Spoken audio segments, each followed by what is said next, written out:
This is the Surface laptop. It's the 7th edition. Best Buy Canada was kind enough to send this out and partner on this video. But out of all the Snapdragon X Elite laptops that I've reviewed, this one excels in one specific area, and that's the battery life. The battery life on this is absolutely mind-blowing. It completely defeated every other X Elite laptop that I have here in the studio. Like 26 hours, almost 27 hours of use before needing to charge. I remember starting the test, leaving the studio, coming back the next day, and it wasn't done until the late afternoon. Now, obviously, this is a video rundown test, so this is not, a more realistic view of what the battery life is, depending on how you use your laptop. But if you wanted a more realistic approach, like how I was using it, if you're using mostly ARM apps, like sitting in a browser, Microsoft Office, using Photoshop since it's used for ARM, you could easily get 10 to 12 hours of use before needing to charge. And the one thing that these Snapdragon X Elite laptops do so well is idle time. Like, I know if I put this laptop in sleep mode and I walk away and I open it up the next day, I'm not gonna have a dead battery. With Intel and AMD laptops, you're playing Russian roulette. You don't know if you're gonna have a full battery the next day or if it's gonna be completely dead. With this, I can confidently say Windows works perfectly with idle time using ARM processors. I also like the design. It's fairly simple, but it's super clean. You have the Microsoft logo in the middle. Yes, this is the darker version, so you will collect a lot of fingerprints on the top of the laptop. It does weigh 3.6 pounds because this is the 15-inch version, but if you go for the 13-inch version, it's under 3 pounds. You do have a good amount of I/O, more so than the Surface Pro, which on the left-hand side, you have your USB-A port, 2 USB 4.0 ports. These are Type-C. You actually have a headphone jack. And then on the other side, you have your Surface Connect port, which also has a USB-A port in case you want to charge something. Now, the difference is that this laptop comes with a 65-watt charger, whereas the Surface Pro comes with 39. So there's just a lot more power being pushed towards this device. And of course, you also have that micro SD card slot. Obviously, you can open this thing up with one hand, and you have a very similar deck layout that you had on previous Surface laptops. The display goes this far back, which is not 180 degrees, but standard for most laptops. A little bit of wobble, but overall the hinge does feel nice and stiff. The big change this year, though, is the touchpad. On the previous model, it was just a regular glass touchpad. This is also glass, but it's a haptic touchpad, and it just feels so much better to use.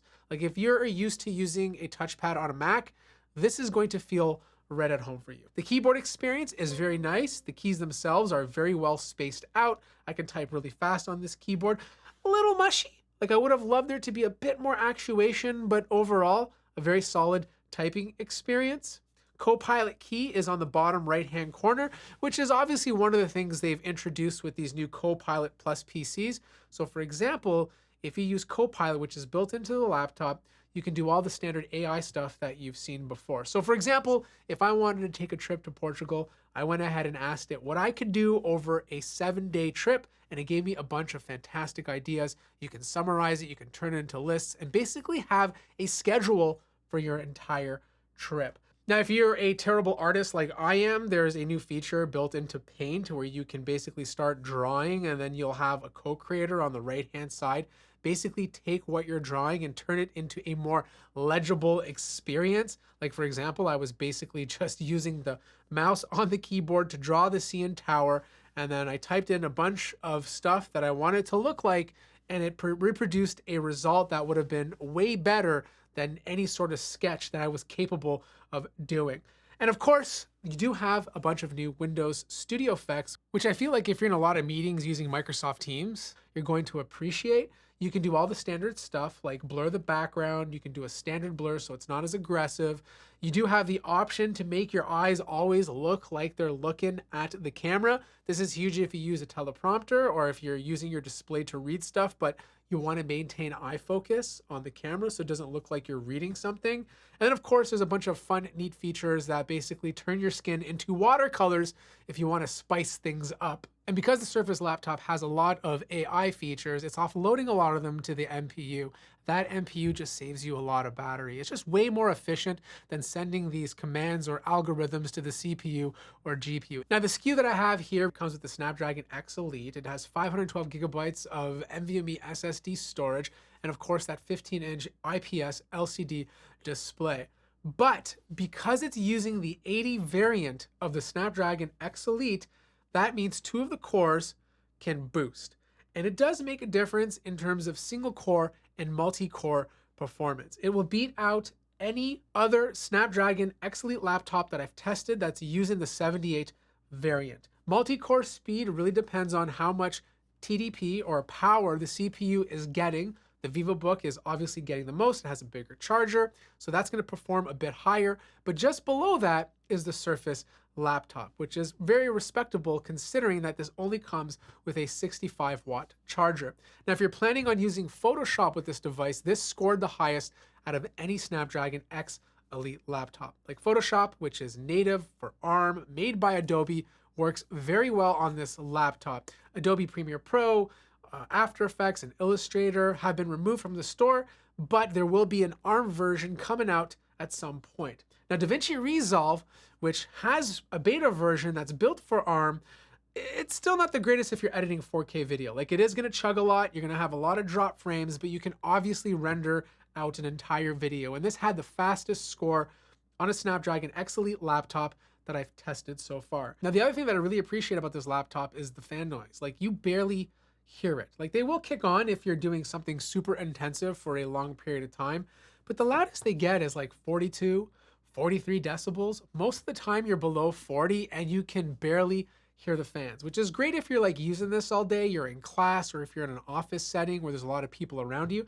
No one wants to hear the fans in your laptop, and the Surface laptop does that very well. Now, this is not a gaming laptop at all. Like, I wouldn't buy this for gaming. But if you have access to an ARM game, the performance is actually pretty good. Like, I played World of Warcraft on this. I know it's an older title, but I put the settings to high. I put it on full resolution, and I was able to get 40 to 50 frames per second.